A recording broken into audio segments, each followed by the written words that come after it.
Hi, I'm John Twist of University Motors, and while I am wearing the MG t-shirt and have the MG tattoo, I am working on a Triumph today, a TR6, build date August 1974. The owner complained that it sort of burbled and he was getting about 16 miles per gallon.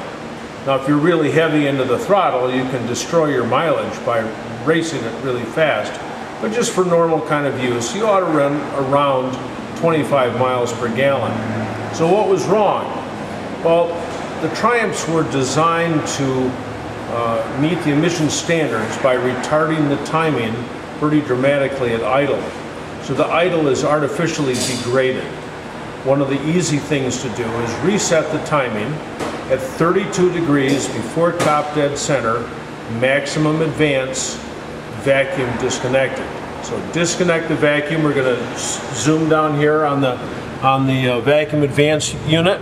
Down here, you disconnect him, rotate the distributor until you're running at 32 degrees before top dead center at maximum advance, which is up around 4,000 RPM, and you're all set. Now you can either leave the vacuum line disconnected, or you can plug it, whichever one you might choose to do. So that if you plug it, it looks original. If you just don't reconnect it, it works okay too. The car likes to have a fast timing to idle well. So that's the reason that we disconnect the vacuum retard. This is a vacuum retard, disconnect that. Anyway, the next thing I did on this guy was to adjust the valves. I found the valves all up around 13 or so, but Triumphs love a tight valve clearance. So I set them all back to around 10, 11 thousandths. Cleaned the plugs. They were Champion RN12YCs. You want Champion plugs? Oh, I suppose Atlas, NGK, all that stuff will work. But remember, you want old-fashioned spark plugs. Don't go for the platinum plugs. Platinum plugs are great on a computer-controlled car, but on our cars, they foul out pretty easily. So I sandblasted these plugs, and they were filthy black. Absolutely. The next thing was to take a look at the carburation.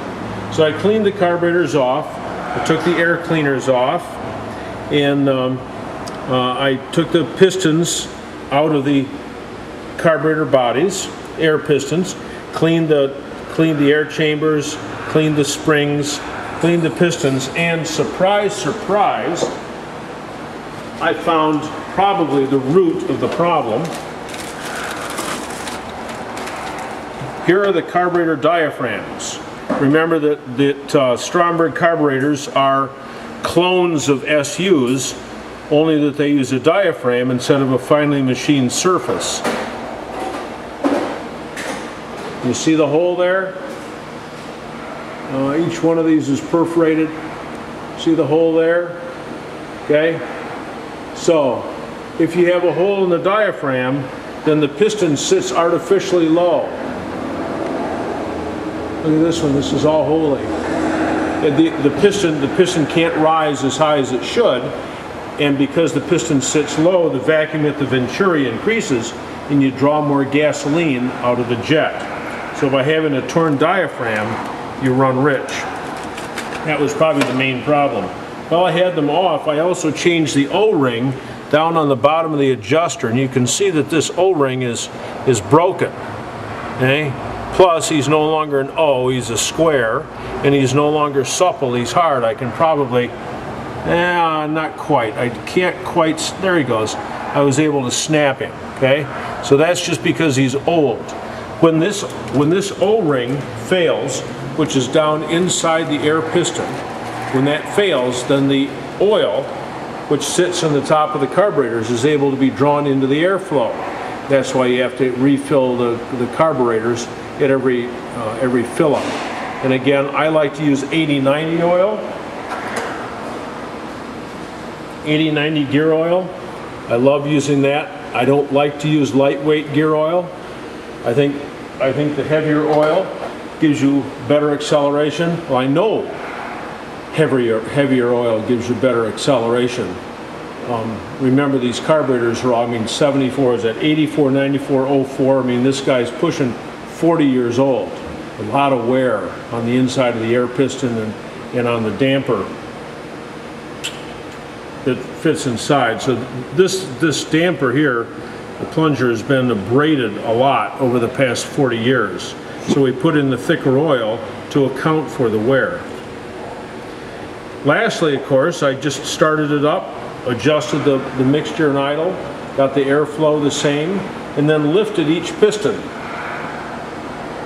I took this screwdriver, and without the air cleaners in place, I slid it underneath the air piston, rotated it to lift the air piston. As I began to lift the piston, I judged the change in RPM. In both cases, the RPM rose the higher I lifted the piston. Therefore, I knew it was too rich. So I put my Stromberg adjusting tool into the top, located him and unscrewed him to force the needle down, causing it to run leaner. And I leaned out both these all the way. These carburetors probably need new jets and new needles. Anyway, that's it. Starts up, runs pretty well.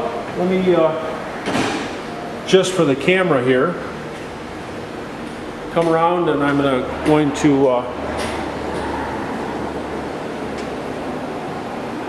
TR6 74. Starts up, runs pretty well, revs okay.